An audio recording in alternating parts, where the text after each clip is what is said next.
Exodus 38.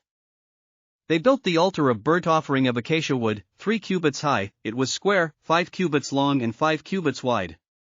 They made a horn at each of the 4 corners, so that the horns and the altar were of one piece, and they overlaid the altar with bronze. They made all its utensils of bronze, its pots, shovels, sprinkling bowls, neat forks and firepans.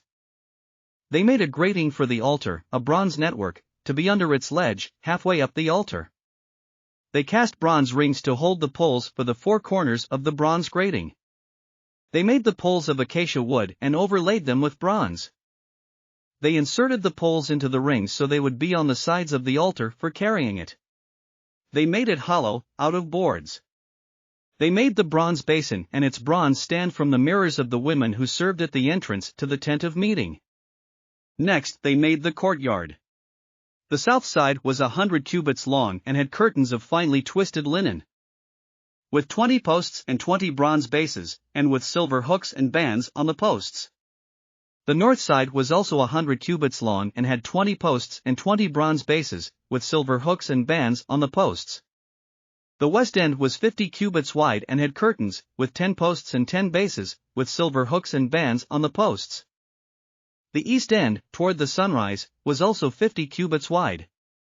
Curtains 15 cubits long were on one side of the entrance, with 3 posts and 3 bases.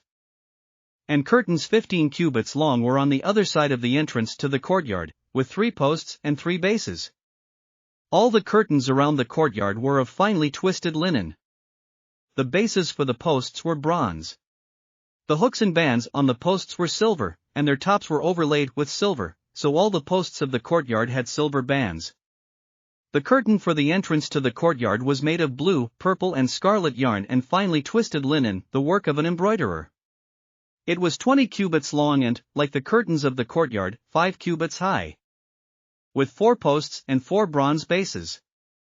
Their hooks and bands were silver, and their tops were overlaid with silver. All the 10 pegs of the tabernacle and of the surrounding courtyard were bronze. These are the amounts of the materials used for the tabernacle of the covenant law, which were recorded at Moses' command by the Levites under the direction of Ithamar son of Aaron, the priest. Bezalel son of Uri, the son of Hur, of the tribe of Judah, made everything the Lord commanded Moses. With him was Oholiab son of Ahisamach, of the tribe of Dan, an engraver and designer, and an embroiderer in blue, purple and scarlet yarn and fine linen. The total amount of the gold from the wave offering used for all the work on the sanctuary was 29 talents and 730 shekels, according to the sanctuary shekel. The silver obtained from those of the community who were counted in the census was 100 talents and 1,775 shekels, according to the sanctuary shekel. 1 beka per person, that is, half a shekel, according to the sanctuary shekel, from everyone who had crossed over to those counted, 20 years old or more, a total of 603,550 men. The 100 talents of silver were used to cast the bases for the sanctuary and for the curtain 100 bases from the 100 talents, 1 talent for each base. They used the 1,775 shekels to make the hooks for the posts, to overlay the tops of the posts, and to make their bands. The bronze from the wave offering was 70 talents and 2,400 shekels. They used it to make the bases for the entrance to the tent of meeting, the bronze altar with its bronze grating and all its utensils. The bases for the surrounding courtyard and those for its entrance and all the tent pegs for the tabernacle and those for the surrounding courtyard. Thanks for listening to another chapter of the Bible. At My Faith Fuel, we believe a good coffee fuels your faith and energizes your day. Please visit myfaithfuel.com to explore our delicious coffee blends. Part of each purchase goes to training worshipers around the world. Thanks for listening.